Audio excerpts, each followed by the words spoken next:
Olha, a energia nuclear, de qualquer maneira que eu olhe para ela, eu vejo uma energia muito superior às outras formas de energia. Ela tem um potencial energético muito maior, ela é muito mais segura que qualquer outra fonte de energia, ela é mais estável, ela dá carga base para o sistema de uma maneira estável, o que não acontece com a energia eólica e fotovoltaica.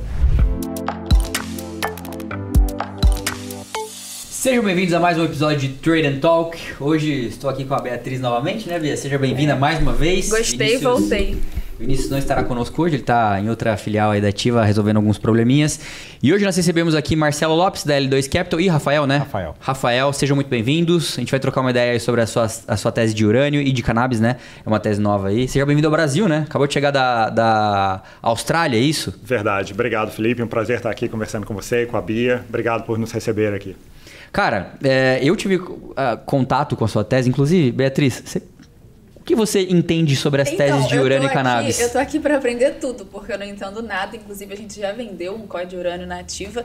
Foi meu único contato com a tese. Então, acho que eu tenho mais a aprender aqui do que qualquer outra coisa. Cara, eu tive contato com a sua tese, eu acho que foi meados ali de 2019, pelo Fernando Ursch. E eu gostei muito... e eu não entendia lá atrás o porquê que o mundo estava fazendo aquela guinada ali a proibir, ou pelo menos não fomentar energia nuclear e etc. Eu acho que isso é uma coisa legal da gente comentar hoje. Mas antes de começar aqui, cara, eu vi a rentabilidade do fundo de vocês nos últimos anos aí e tá batendo 3 dígitos, né? Mais de 400%, 600%, não é, em dólar? Nos últimos 2 anos e pouco, está um pouco mais de 600% em dólar. Então, a gente está indo super bem. A tese de urânio continua firme e forte. Hoje, na verdade, ela até é mais forte do que estava quando a gente iniciou. E eu estou mais que feliz em discutir isso com vocês aqui. E a tese de cannabis está começando, né? A tese de cannabis está começando agora. A gente abriu uma classe nova de ações no fundo em Bahamas, só para investir em cannabis, com contabilidade separada, conta em banco separada. E a gente acha que tem um potencial de 3 dígitos também. Acho que antes da gente começar a falar de teses, acho que é legal falar como você chegou a isso, né? Explicar para o pessoal o que você faz, o fundo, sua história com a tese, para... É que hoje a gente tem situar quem está em casa. Timing inclusive, um pouquinho apertado. Inclusive, me situar também. Mas claro, manda bala. Então, desculpa te cortar, Marcelão. Como que você chegou nisso, então? Por que você posiciona seu fundo lá fora? Eu já sei, mas a galera... explicar um pouquinho para a galera. Por que você abriu lá fora e não aqui no Brasil? Claro. Lá fora a gente tem milhões de oportunidades que não existem aqui no Brasil. Por exemplo, cannabis. Não há como investir em nada de cannabis aqui no Brasil, no mercado público.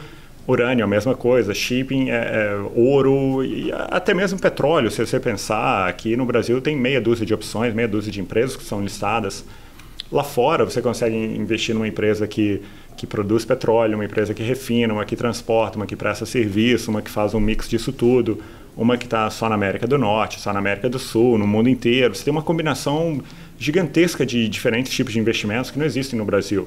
O Brasil é menos de 1% do mercado financeiro global, então não faz sentido achar que as melhores oportunidades estão aqui. As melhores oportunidades, por definição, estão lá fora. Lá fora é 100 vezes maior do que aqui e é onde a gente gosta de focar para buscar as melhores oportunidades, as melhores operações, o melhor risco-retorno que a gente consegue. Mais ainda, lá fora a gente está investido em dólar, que é uma moeda forte e não tem essa volatilidade de real e outras moedas. E agora, voltando ao que a Bia perguntou, como que você chegou... Você já era gestor aqui no Brasil? Qual que é um pouquinho do seu background? Claro, eu fui gestor aqui no Brasil há muitos anos. Depois eu fui para o exterior, trabalhei em um dos maiores hedge funds do mundo, que era a Gartmore, em Londres. Trabalhei lá por 6 anos e meu trabalho era viajar pelos mercados emergentes buscando oportunidades de investimento. E quando a gente montou a L2 aqui no Brasil, a gente seguiu a mesma toada, buscar oportunidade de investimento nos mercados globais. Em vez de focar em mercados emergentes, que é o que eu fazia lá, a gente busca nos mercados globais. E para chegar na tese de investimento em urânio, foi até relativamente simples. Eu estava em Nova York, conversando com um amigo meu que é analista lá, e ele falou, olha, Marcelo, você que gosta tanto dessas ações que caem muito, você devia olhar para a Chemical, que está caindo aí 80% das máximas. E isso me chamou a atenção. Eu falei, poxa, uma ação caindo 80%, o que essa Chemical faz? E descobri que ela mexia com urânio. Eu falei, poxa, que mercado mais maluco, urânio, não sei. E aí eu comecei a estudar o mercado E, poxa, me apaixonei. Energia nuclear eu acredito pessoalmente que é um negócio do futuro, é uma energia limpa, é uma energia segura, é uma energia confiável, ou seja, ela não depende de vento, ela não depende de sol, chuva, nada disso. Então, eu acabei investindo nessa tese, cara, mas eu virei fã. Tem muita densidade energética, né? Muito. Isso é uma coisa que a galera não pensa. Sabe? Você, em um pequeno espaço, consegue produzir uma energia equivalente em que outras fontes você precisaria de um espaço gigantesco, né? Correto. Essa é uma das grandes vantagens do urânio, porque, bom, primeiro, a energia nuclear é a única forma de energia no mundo que toma conta do combustível usado, né? Nenhuma outra fonte de energia no mundo faz isso.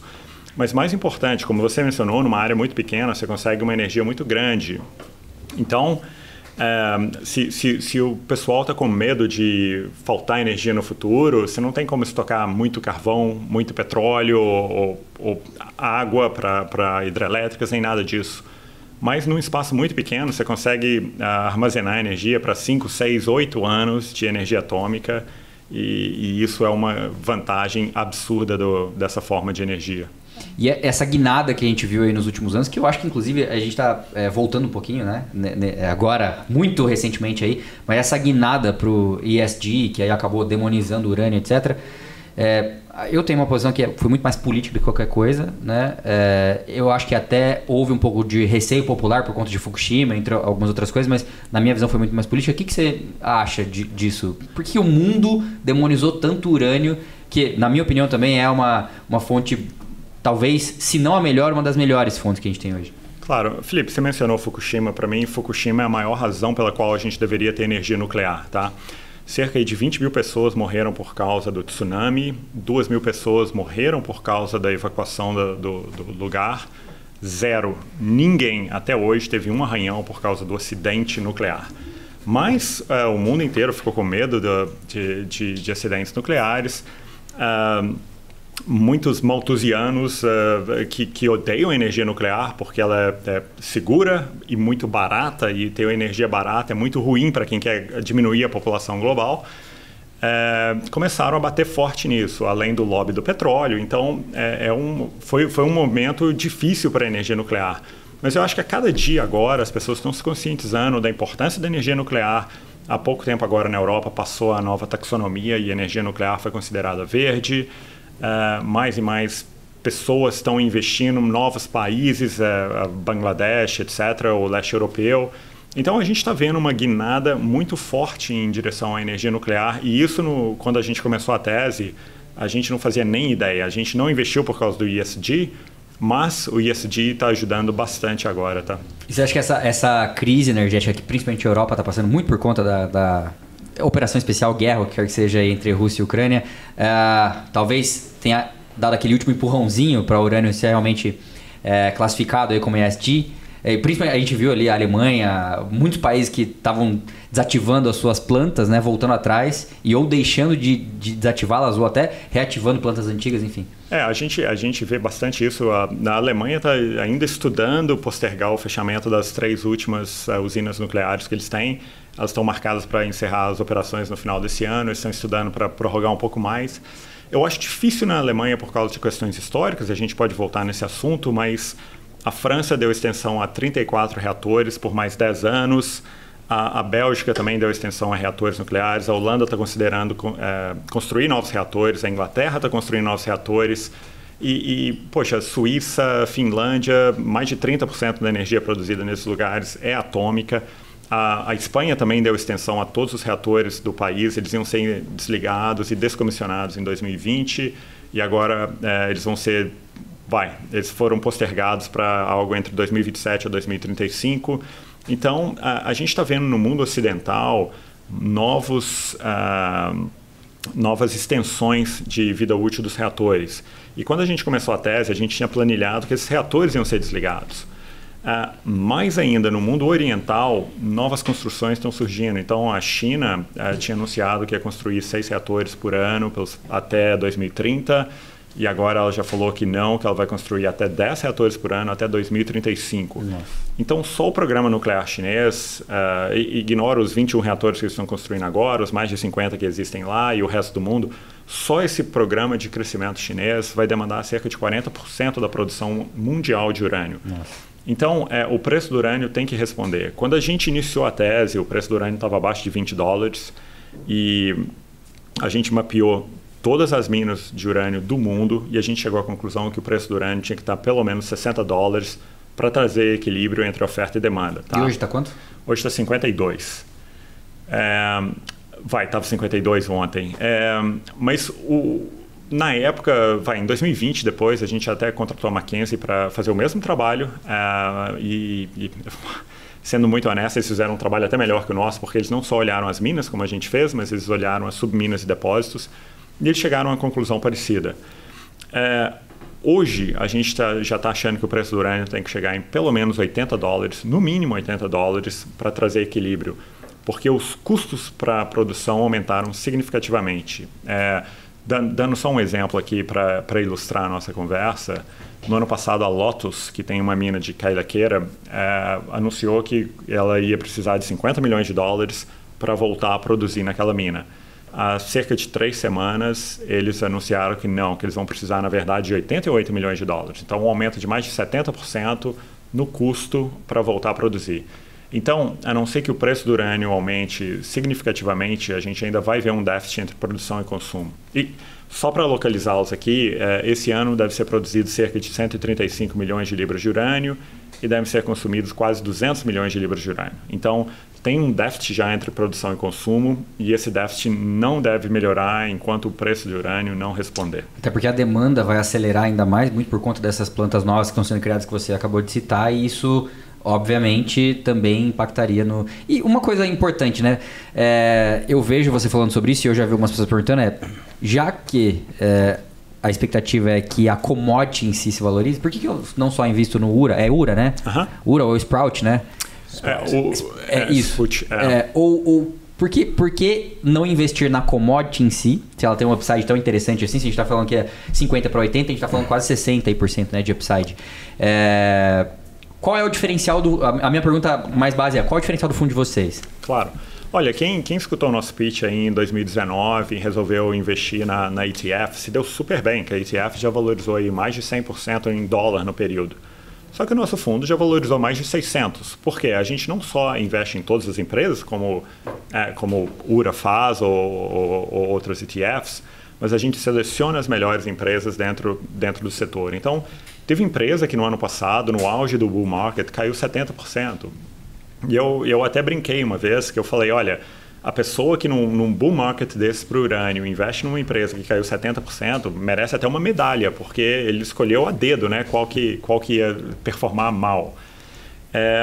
Então, a gente visitou praticamente todas as minas do mundo, com exceção das da África. A gente contratou um geólogo para nos assessorar, ler os mapas no caso da mina de Berkeley, na Espanha, que é um projeto fantástico, é uma mina muito bacana, a gente gostou dela bastante, mas a gente acha que é bem improvável que ela venha produzir, pelo menos no futuro próximo, por causa do lobby que tem ali em volta não há vontade política, a Alemanha também põe uma certa pressão ali na Espanha para não deixar desenvolver. Então, são coisas que a gente evitou. Então, só de a gente evitar o pior e selecionar algumas ações que se destacaram aí, a gente conseguiu uma rentabilidade muito acima das ETFs do setor. Eu acho que esse é o grande diferencial. Agora, para quem quiser investir na Sput, por exemplo, que investe em urânio físico, eu acho que vai ser um bom investimento, eu não tenho a menor dúvida que sim. Mas você vai ganhar a valorização do metal.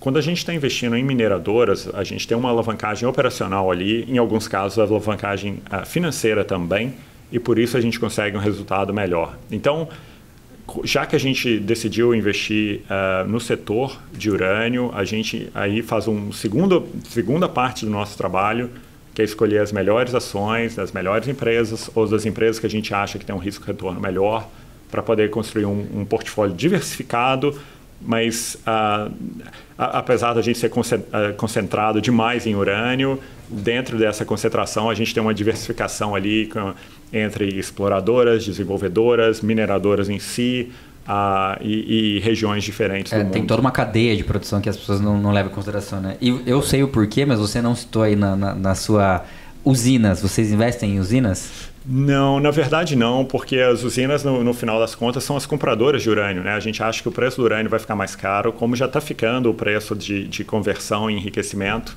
Então, acho que elas vão acabar pagando mais caro e vão sofrer um pouco desse lado. Por isso, a gente prefere não investir nelas. A gente não tem um book short, então a gente não faz esse tipo de operação. Mas se a gente fizesse, um call muito óbvio para a gente seria long mineradoras e short as usinas. Embora a gente possa até falar que, na verdade, o custo não vai aumentar tanto para elas, porque o urânio em si é pouco representativo para a operação de um reator nuclear, né? Então, esse, inclusive, é um dos pilares da tese. Porque o urânio não tem um substituto, ele é indispensável para a geração de energia nuclear, mas, por outro lado, ele é pouco representativo na estrutura de custo da utility. Então, a gente até costuma brincar que os reatores gastam mais com regulação, advogados, do que comprando o próprio urânio. Então, ela tem quase que essa insensibilidade ao preço que permite que o urânio possa subir de forma significativa e atingir patamares muito mais elevados. Então, isso é um aspecto importante. Então, a gente não chega a investir nelas porque, na verdade, elas vão pagar um pouco mais caro, mas também não motiva a gente a vendê-las descoberto porque o custo, se aumentar, não vai ser tão significativo. E aí você tem uma consequência que é interessantíssima dentro da energia nuclear, que é o fato do custo final ali para o consumidor na tomada aumentar pouco. Então, mesmo que o urânio suba 100% a partir de agora, né, o custo para o consumidor não deve subir mais do que 5%. Ou seja, o combustível nuclear, mais especificamente o urânio, né, ele não é tão representativo aí na composição do custo da energia que vai ser gerada no reator. E as usinas de urânio têm uma particularidade que é o tempo de maturidade, né? Elas demoram muito para estarem operantes, né? Inclusive, esse é um problema de você desligar uma usina nuclear, né? São anos aí para ela voltar a produzir, né? Normalmente, você faz um planejamento muito à frente quando você quer desligar uma usina nuclear. Acho que não está sendo o caso agora lá na Ucrânia, mas você tem que dar um espaço para ir desligando e substituindo essa fonte de energia por outras coisas. E ter um prazo para poder descomissionar o reator também. Isso, você tem razão, normalmente pode levar anos aí para completar esse ciclo. Beatriz, trazendo você para o papo que não entende. Não que eu entenda, tá? Eu não entendo nada, para mim também está sendo uma aula aqui. Qual seria a sua insegurança? Investir em urânio? Não, quanto à tese de energia nuclear especificamente. Eu acho que justamente por ser uma fonte de energia que está muito longe da nossa realidade aqui no Brasil, eu acho que é justamente esse perigo que ela gera que acaba sendo muito desconhecido também, né? Então, tudo bem, você trouxe pontos aí que justificam, mas existe algum ponto que a gente deva se preocupar? Olha, a energia nuclear, de qualquer maneira que eu olhe para ela, eu vejo uma energia muito superior às outras formas de energia. Ela tem um potencial energético muito maior, ela é muito mais segura que qualquer outra fonte de energia, ela é mais estável, ela dá carga base para o sistema de uma maneira estável, o que não acontece com a energia eólica e fotovoltaica. Então, energia atômica, obviamente, é uma coisa que a gente tem que tomar cuidado, mas ela, de novo, é a única forma de energia que ainda trata o resíduo, que é o combustível usado ali, e nunca houve nenhum acidente com esse resíduo usado. Inclusive, se a gente pegar todo o resíduo nuclear, desde a década de 50 até hoje, a gente não enche 2 campos de futebol, justamente pelo potencial que o negócio tem. Justamente essa concentração que você mencionou de energia, né? Então acaba que ela é muito densa, ela ocupa pouco espaço, e você tem essa vantagem. Então, a gente recebe muito essa pergunta, o waste, né? Justamente esse rejeito depois da utilização do combustível. Isso é algo que nunca deu problema e um reator, na verdade, é muito seguro. Quando estava tendo esse conflito na Ucrânia, teve notícias de que tinha um reator sendo bombardeado, né? No final das contas, foi o prédio administrativo, né, da planta, mas, na verdade, essa estrutura é feita para aguentar até choque de avião. Então, é uma estrutura extremamente segura. Se você for comparar a letalidade das formas de geração de energia, ela é a menos letal. Até uma hidrelétrica gera mais casualidades assim, de vidas humanas do que um reator nuclear. Então, o seguro ele é com certeza. E tem muitas usinas, né, principalmente as americanas, que são construídas níveis abaixo da terra, né? Isso é... o reator em si, né? O resíduo atômico é guardado embaixo da terra. Então, em algumas. basicamente o que a gente tem aqui é que as pessoas acham que é uma energia insegura, muito por falta de conhecimento. Total. Ou por disseminação mesmo de notícias contrárias, etc. Né? Enfim. Correto. Eu mesmo era um ignorante da energia nuclear até que eu comecei a estudar a tese de investimento em urânio e aí me apaixonei. Então é mais do que normal as pessoas não terem essa visão. Eu era um deles, eu era totalmente contra a energia nuclear, eu achava que podia explodir, matar todo mundo e tal. E na verdade, reator só explode em série da HBO, mas fora isso é um negócio super seguro, é um negócio bem estruturado, como o Rafael mencionou, ele é projetado para aguentar a queda de um Boeing ali em cima. Então, a gente ouviu falar aí realmente nessa parte da Ucrânia, na guerra lá, que os russos estavam atirando e agora, recentemente, que os ucranianos estavam atirando no reator. Na verdade, era no prédio administrativo. Mas se você atirar no reator, não vai acontecer... Bom, primeiro que não faz sentido você atirar no reator, você vai gastar munição à toa. É um negócio extremamente protegido. Honestamente, isso é para o jornalista ter um headline lá, mas não tem impacto nenhum no negócio, tá? Nós tivemos, na história da humanidade, a gente teve quantos acidentes ali? 3. Né? Um com vítima, que foi Chernobyl, e Chernobyl foi um erro humano em cima de outro... Que causou um problema ali. Mas, ainda assim, usando os dados da ONU, menos de 100 pessoas morreram por causa desse acidente nuclear. E se a gente extrapolar isso até hoje, na verdade, se a gente extrapolar isso até o ano de 2060, menos de 2.000 pessoas vão morrer devido ao famoso acidente lá. Isso atribuindo todas as causas de câncer que vão aparecer ainda ali na região até 2060 ao acidente. Até uma curiosidade, o tratamento é radioterapia, que obviamente também é energia nuclear. Cara, bom, eu sou fã, eu tive contato com a tese. Quando você começou a estudar essa tese? Porque eu conheci ele por volta de 2018, 2019.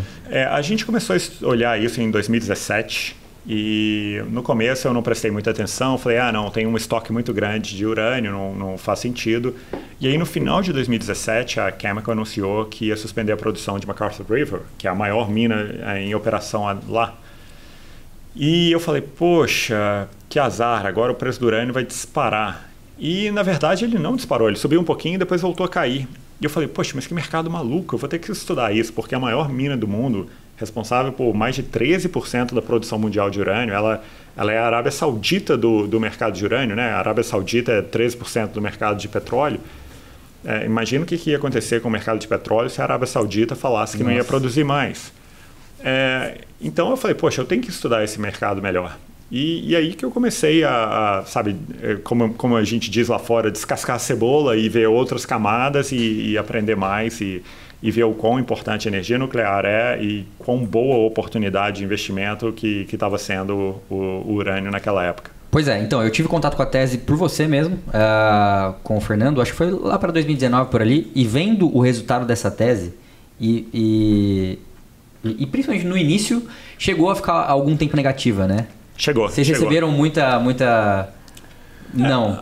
Olha, os nossos clientes, acho que eles entendem a tese, eles entendem que era um negócio de longo prazo, que é uma oportunidade extremamente assimétrica e eles estavam bem preparados para aguentar o que veio. Mas eu brinco que toda tese de investimento nossa cai 30% antes de começar a subir. Então, enquanto não cair 30%, não preocupa, não. E tem até um cliente nosso muito engraçado que ele investiu com a gente no urânio, está investindo agora na cannabis. E ele falou, Marcelo, eu tenho que esperar cair 30% a cannabis para poder pôr mais dinheiro, porque eu sei que ela vai cair 30%. Já é o normal, não é a primeira vez que eu faço isso.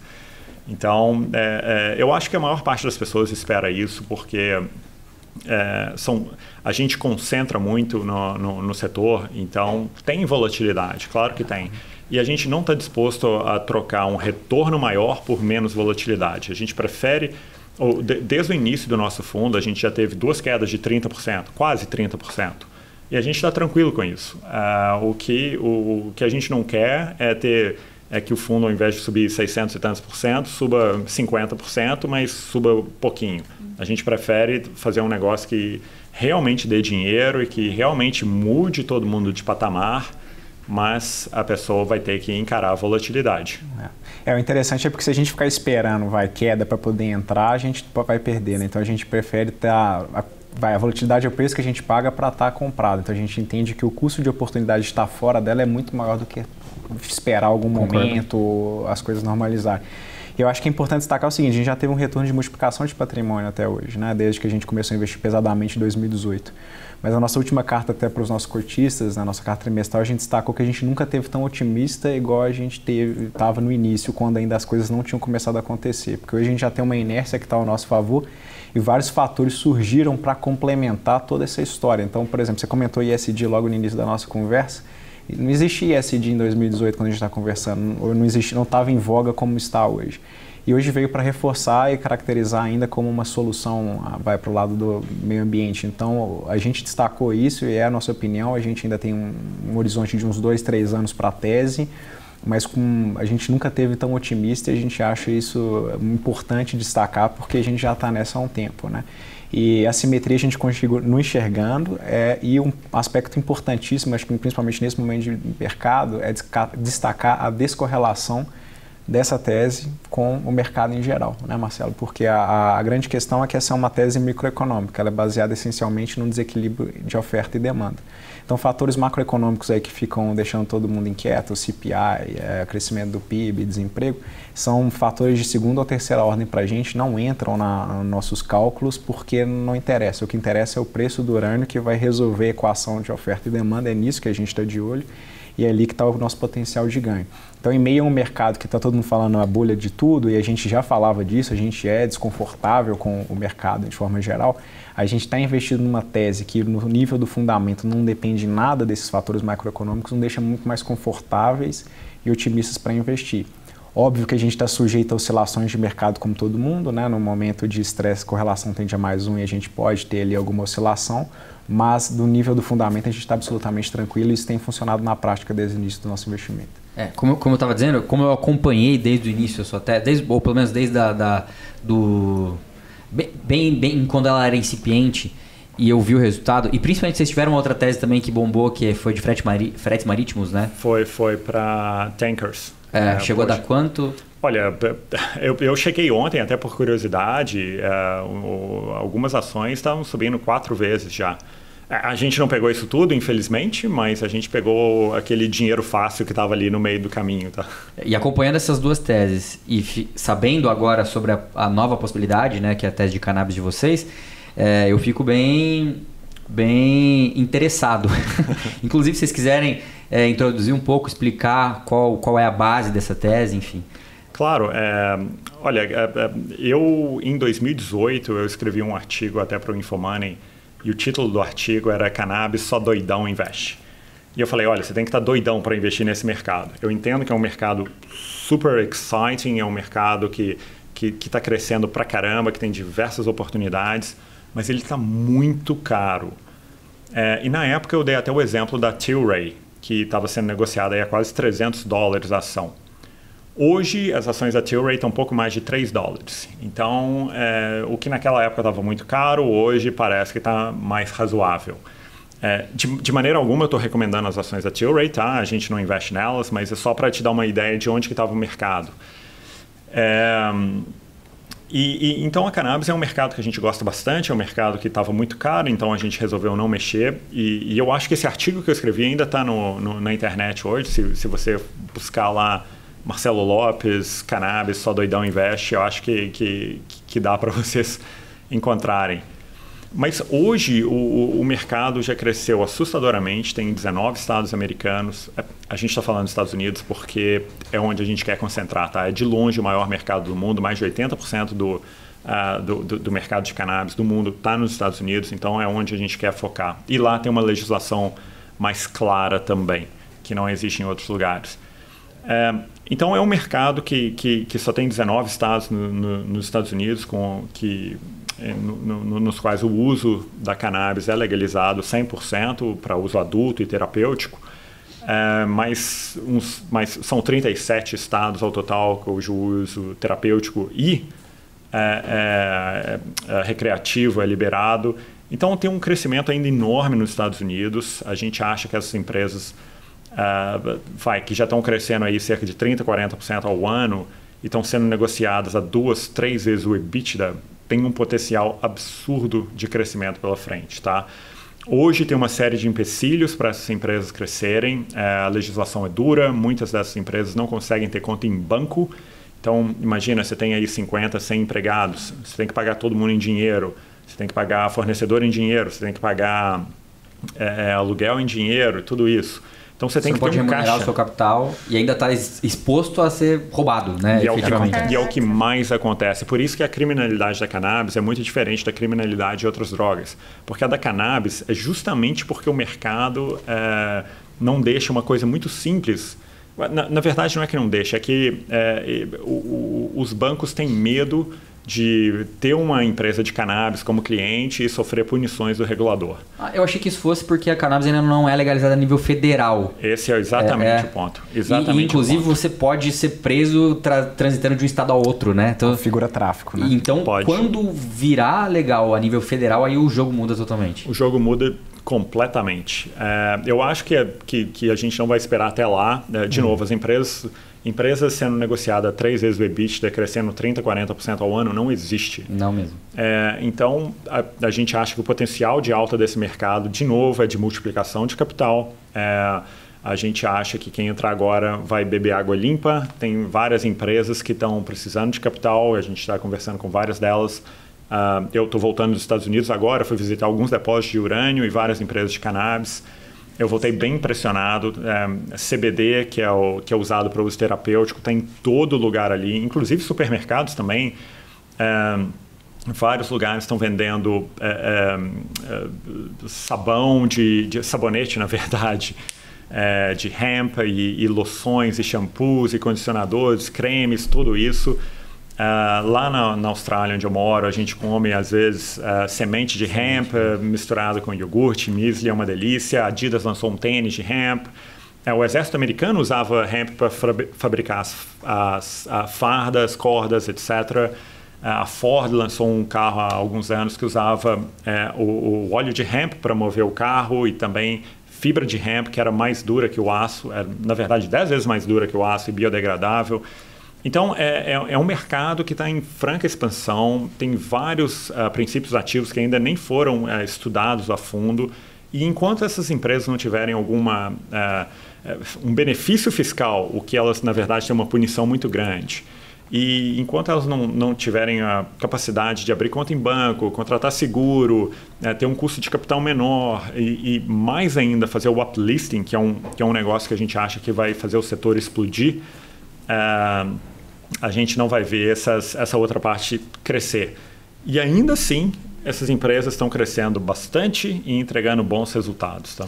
Cara, aí eu tenho 2 perguntas frente a isso. Se mesmo com esse governo mais pró, né, que seria o governo aí do Joe Biden, que é democrata e etc., que em tese seria mais pró-mercado, né, para cannabis. Isso ainda não andou. Qual seria o outcome aí, né? Para quanto tempo a gente está, enfim, esperando que isso aconteça? E a segunda se eventualmente porque o mercado americano é muito mais maduro que o nosso e lá a gente tem ETF de tudo. Se essa é a base da tese, não é mais fácil, na verdade, para o investidor investir em um ETF que invista nessas empresas lá fora, para o investidor brasileiro? Ou qual é o diferencial de vocês na tese de cannabis? Né? Vocês têm algum diferencial frente ao mercado nesse sentido?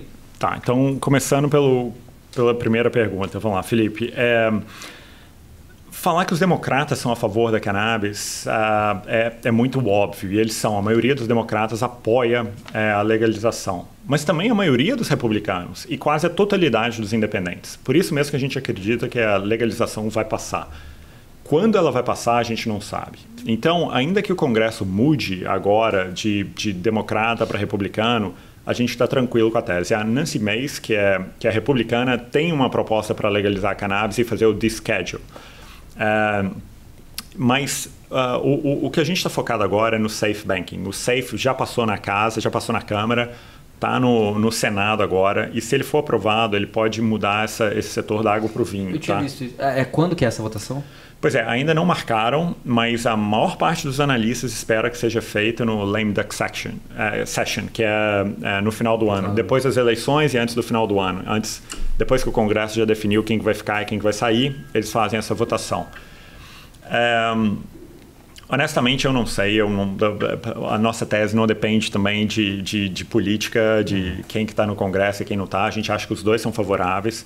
A grande diferença entre republicanos e democratas é que os republicanos querem passar a legislação do jeito que está e os democratas querem fazer o expungement, que é simplesmente libertar todo mundo que já foi preso por causa de cannabis.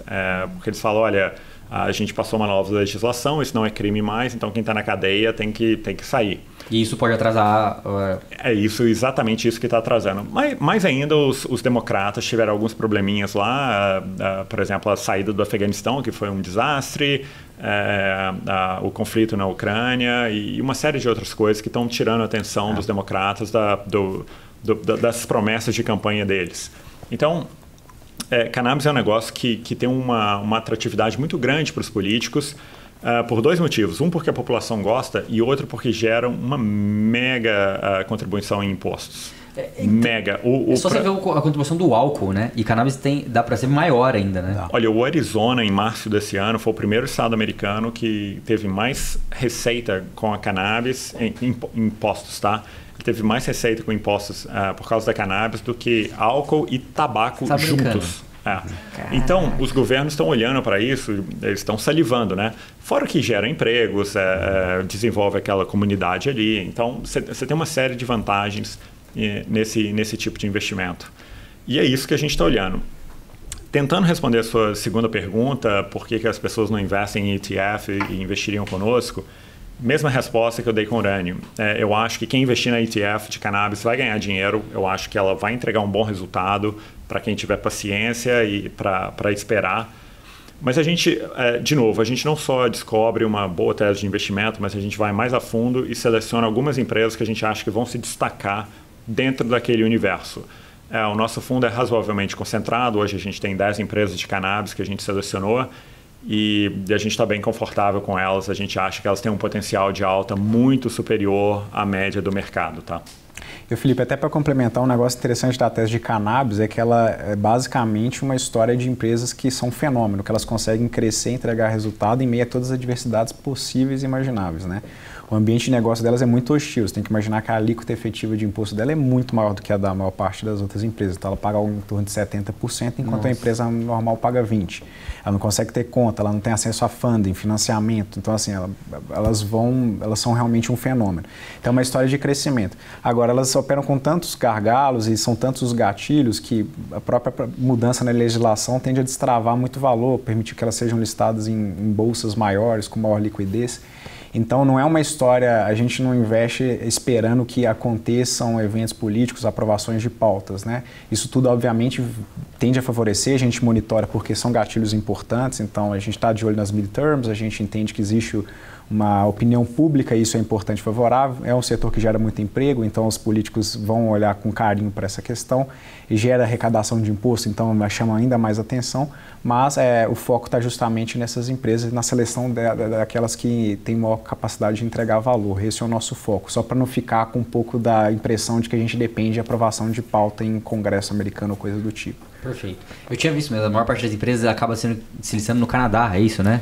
Elas são listadas em bolsas de segunda linha no Canadá. Normalmente é Canadian Securities Exchange, nem em Toronto elas são listadas.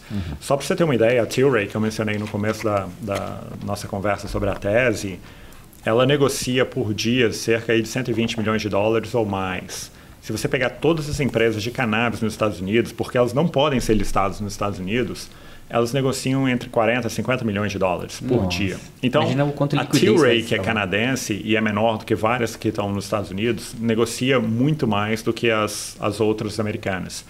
Então, o destravamento de valor que pode acontecer se essas empresas puderem listar em Toronto ou na NYSE, Nasdaq, é absurdo, porque hoje cerca de 4% dos investidores no setor são institucionais.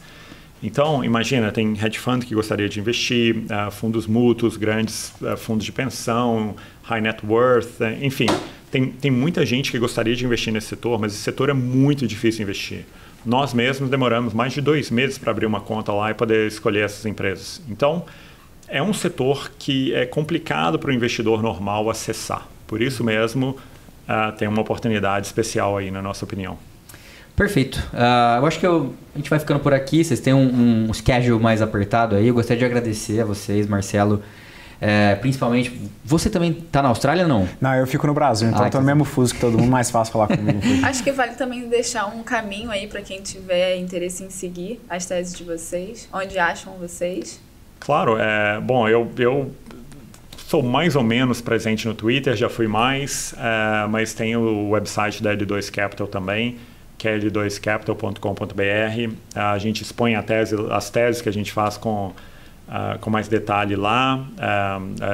Twitter também é uma forma de nos acompanhar. É isso, então gostaria de agradecer a vocês, principalmente o Marcelo, que veio de longe aí para nos prestigiar. As portas estão abertas aqui, principalmente depois a gente volta a falar sobre essa tese de cannabis.